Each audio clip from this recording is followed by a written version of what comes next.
Hello and welcome to Real Obscure. My name is Kevin H. Shaw, and in this week's episode we're having a delightful weekend in the country, where dark dreams, dreadful destinies and devilish delights await. A phantom-filled anthology of fear and fate, it's the film that forged the foundation for so many future frights.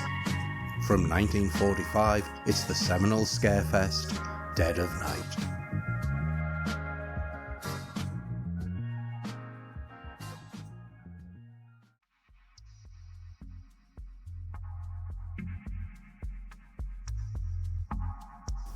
Now, if you're not familiar with the concept, Dead of Night is an anthology or portmanteau movie, wherein a number of short stories are collected together, often with a wraparound that links them all together.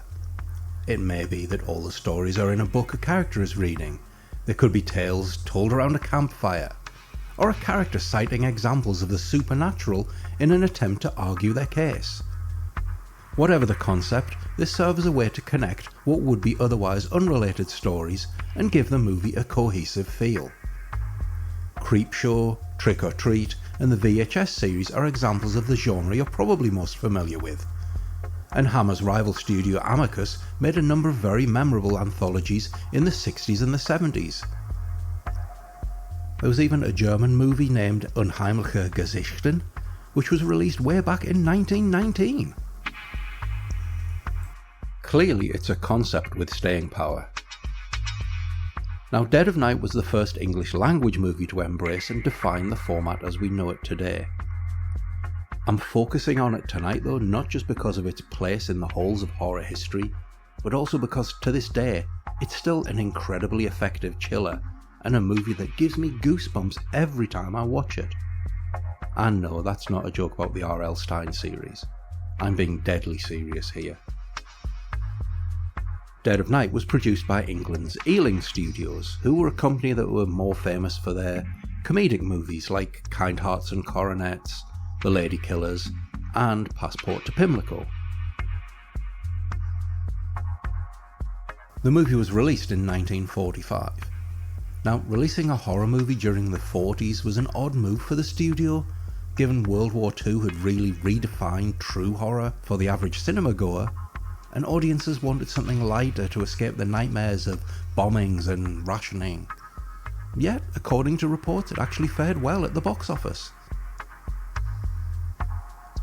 Now, as an anthology, the movie has multiple directors, with the duties being spread across multiple segments.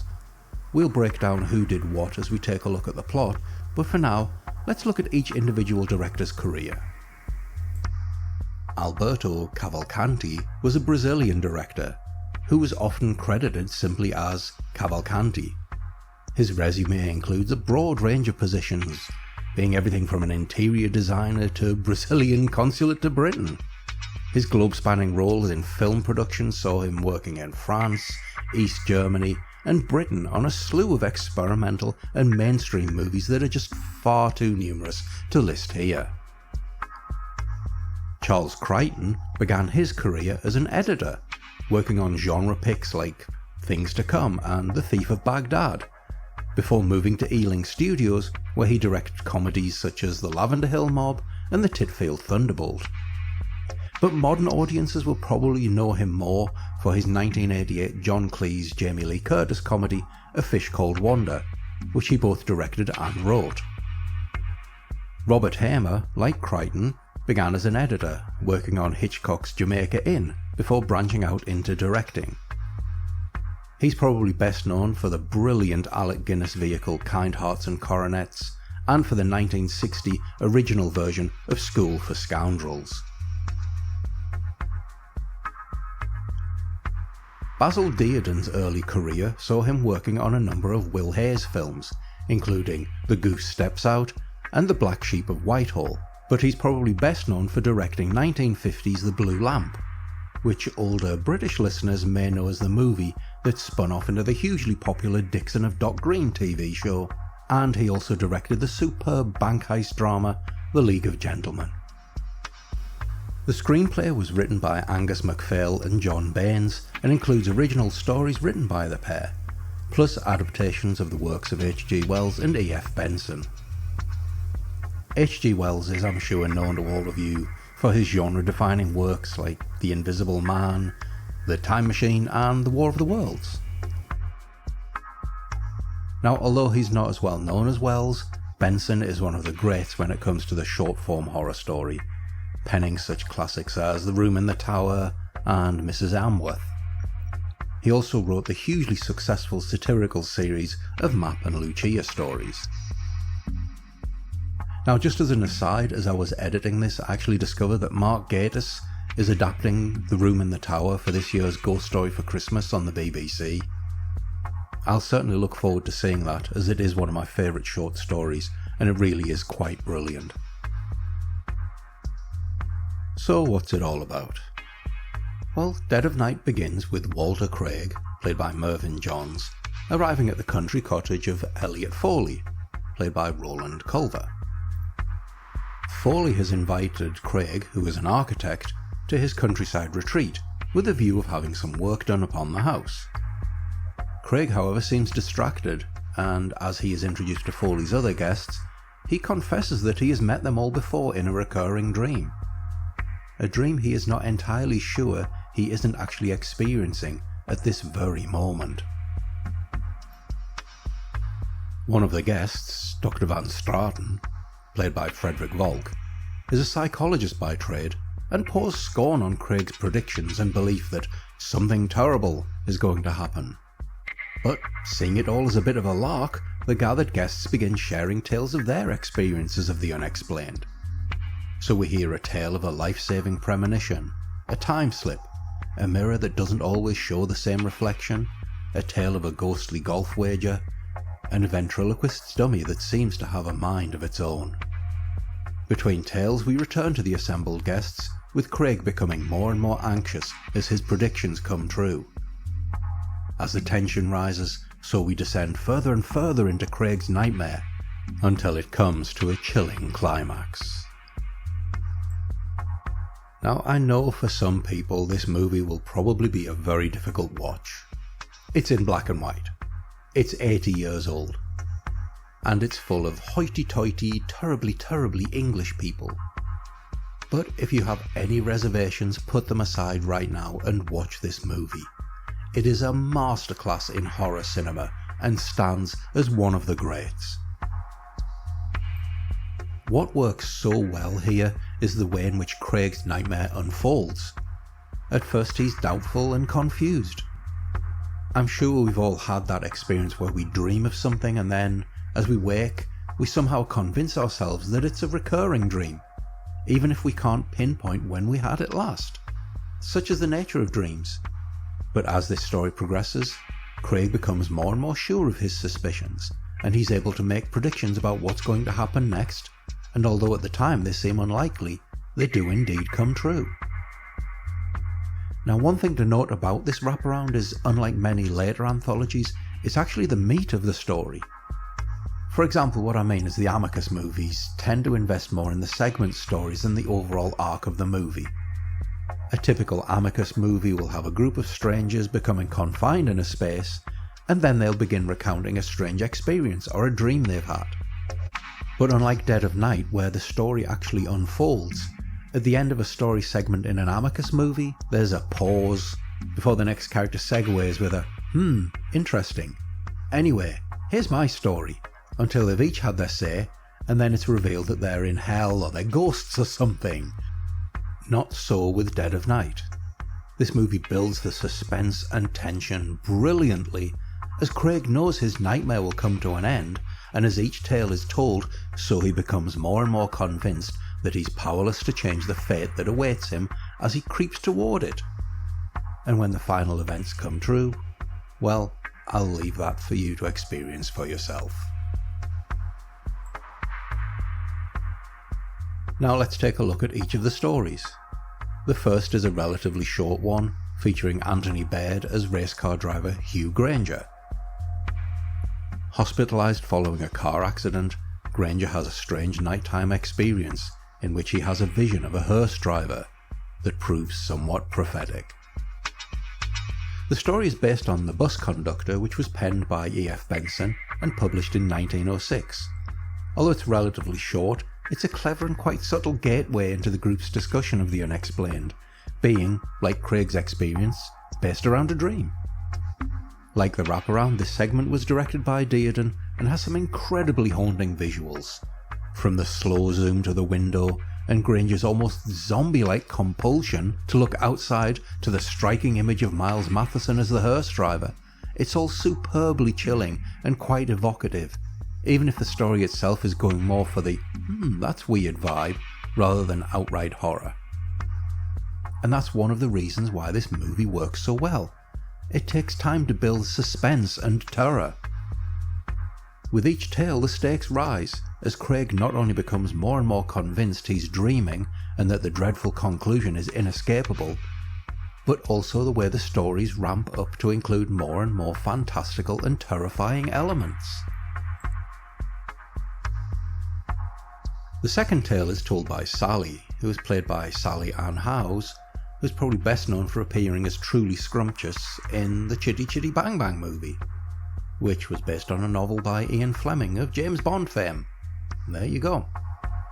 So Sally recounts being at a children's Christmas party in an old manor house and playing a game of sardines. Now, for those unfamiliar with that game, it's essentially a reverse hide and seek, where one person hides and the others look for them. The twist is that when you find the hider, you must join them in their hiding place, meaning that if it's a confined space, all of the former seekers end up squashed together like sardines in a can. As she's looking for a hiding spot, she finds a child's nursery seemingly hidden away at one end of an unused area of the house, and within she finds a crying small boy.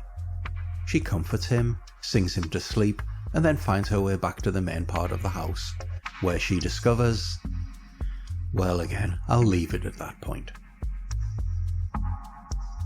With some very subtle direction from Cavalcanti, this is another relatively tame story at first, but the reveal, which is based on an actual criminal case from the 1860s, is chilling, and Sally's cries of I'm not frightened, break me out in goosebumps every time. Audiences of the time would actually have been familiar with this case because one of the involved parties had died just a year before the movie was released. Once more, we're playing with the idea of fates being revealed and foreknowledge of events.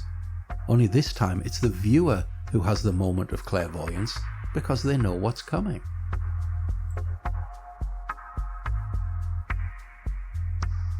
Dr. Van Straten remains unconvinced, but one of the guests, Joan Cortland, approaches Craig herself and begins to share her story of the unexplained.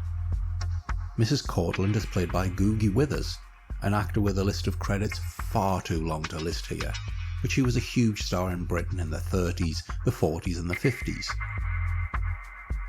Joan recounts the story of a mirror she purchased for her fiancé Peter, played by Ralph Michael, and how, over the course of time, the mirror begins to extend a strange influence over him, for he begins to see a reflection in the mirror that is not that of his rooms. This episode was directed by Hamer and is very much in the classic tradition of the mystery ghost story. Joan pieces together the backstory of the mirror and realises with horror just what is happening. Now, the idea of an antique that somehow displaces reality was later used in Amicus's excellent From Beyond the Grave in 1974, in which an old door hung upon a storage closet leads instead to its original room. And the Mark Gatiss penned miniseries Crooked House features a door knocker that provides a similar portal to elsewhere. What's interesting about this particular tale is that it's actually Joan who not only recounts the tale, but is also the driving force of the story's narrative events. For a film made in the 40s, it's certainly quite progressive, with her performance being that of a self-assured and decisive woman, especially compared to her somewhat simpering husband Peter. But given the movie was made at the tail end of World War II, it's really not that surprising to see a woman in a more commanding role, given women had become members of the workforce and war effort during the 1940s.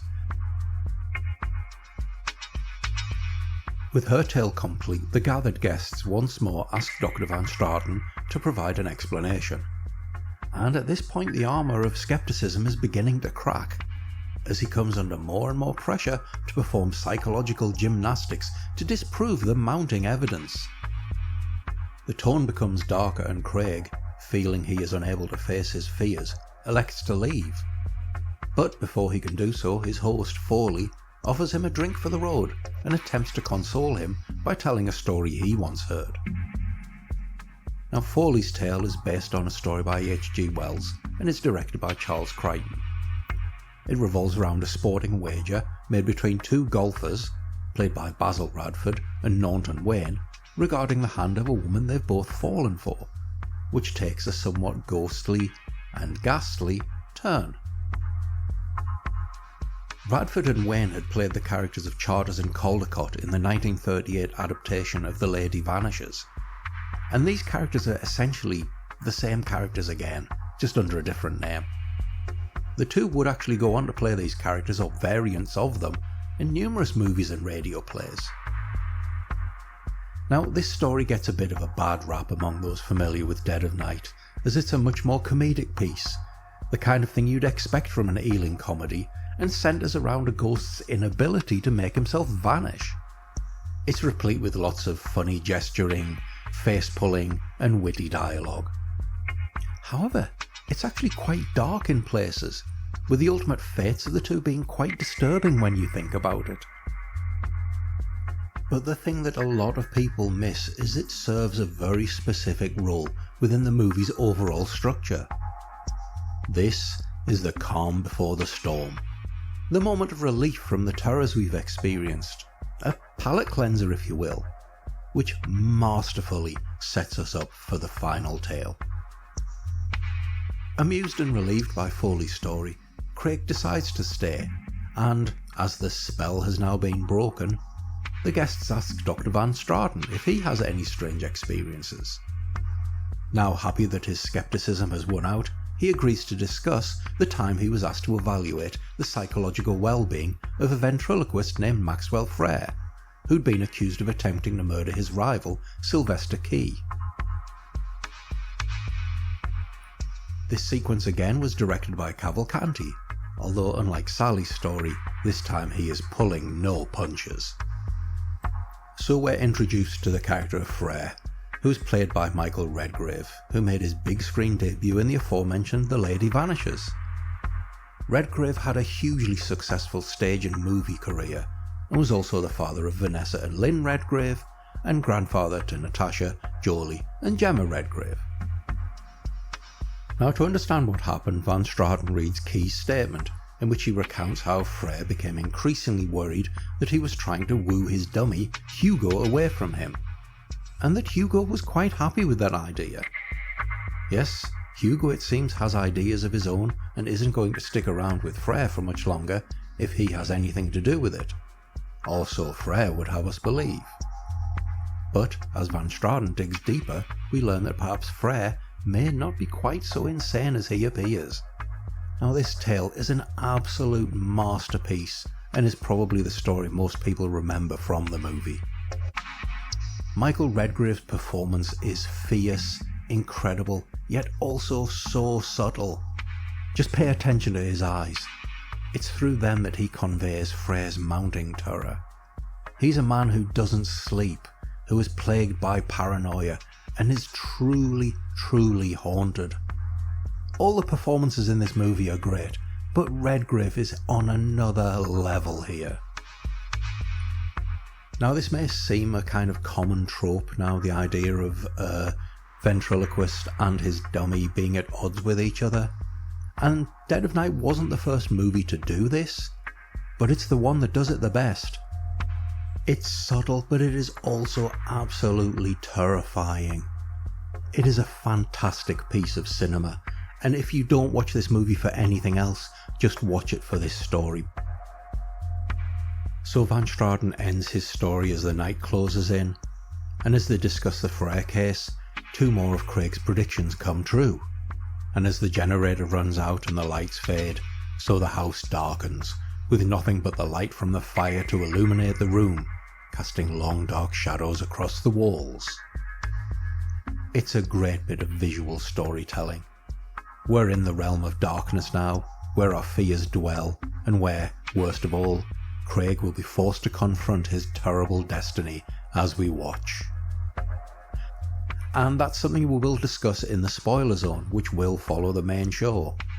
But it's still going to be a very brief spoiler because I really want you to see this movie for yourself. Now I'm going to make a very bold statement here and say that Dead of Night is one of the greatest and most influential English language horror films ever made. Yeah, that is not hyperbole, because so many of the ideas and motifs here recur time and time again in subsequent movies. It's a masterpiece in psychological horror, with a great script, wonderful direction and incredible performances.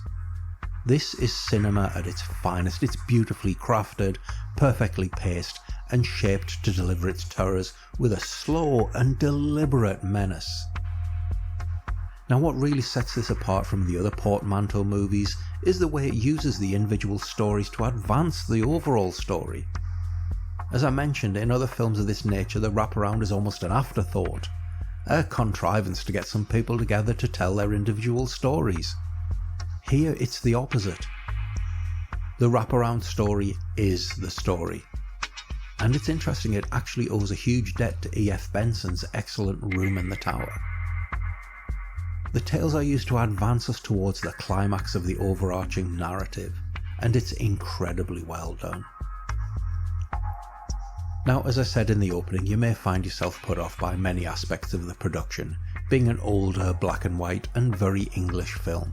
But I'll ask you to put all of that aside and give this movie a watch. It is so perfectly crafted and put together. Everything is here for a reason, and everything is executed with such poise and precision.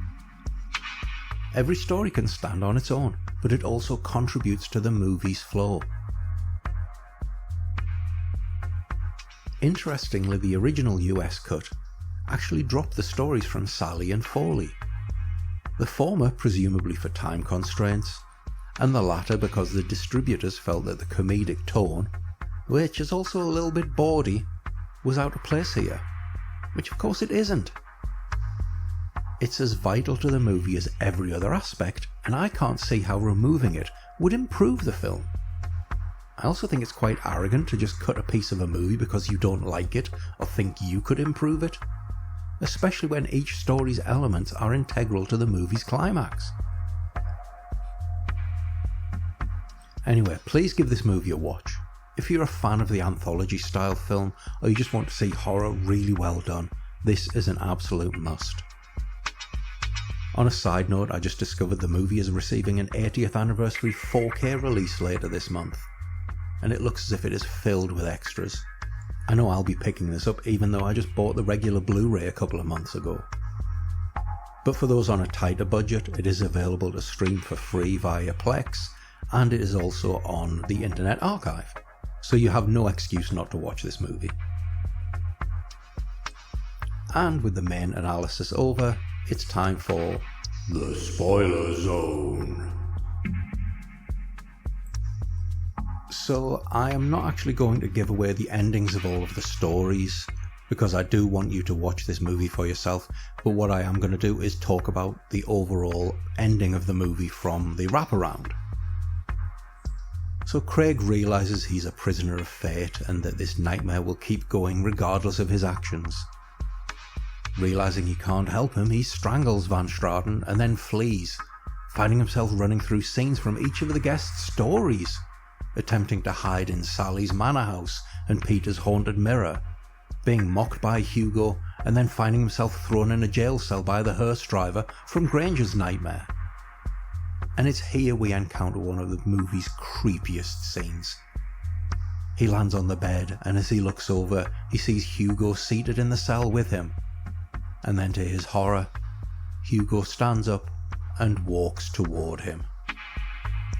The dummy tries to choke him, but before he can die, Craig is awakened by his wife. He has indeed just been dreaming.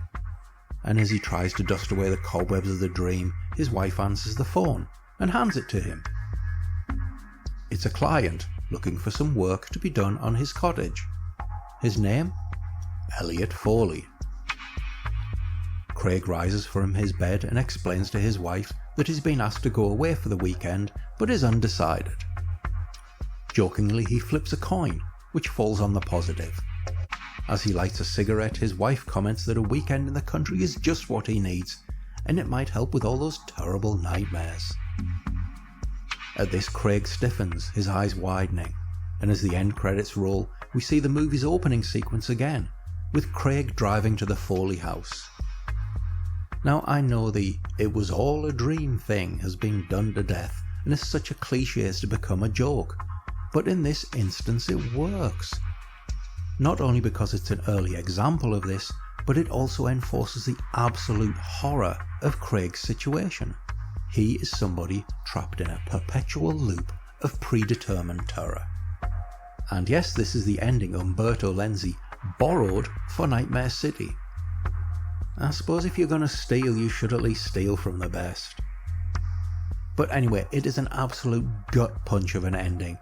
Even though we see it coming from the moment he awakens, it's still an incredibly powerful and haunting ending. Or should that be beginning? Anyway, thanks for listening, and I'll see you on the next episode of Real Obscure. You can learn more about Real Obscure by visiting our website at realobscurepod.com, where you'll find news, updates, and links to our other streaming hosts. You can also get in touch with us by emailing hellorealobscure@gmail.com. Please like, share, subscribe and follow, and leave us a review, as this really helps the podcast grow. This episode of Real Obscure was created, written, directed, edited and gaffered by me, Kevin H. Shaw. Our theme tune, for Manfred und Siggy, was created using Udio, as was our background theme, The Monster Dub. Dead of Night is copyright 1945. Their content is used for educational and commentary purposes under Section 107 of the Copyright Act, Fair Use, and remains the property of the respective copyright holder, presented here for the purposes of critique, commentary and discussion. No copyright infringement is intended. So please don't sue us.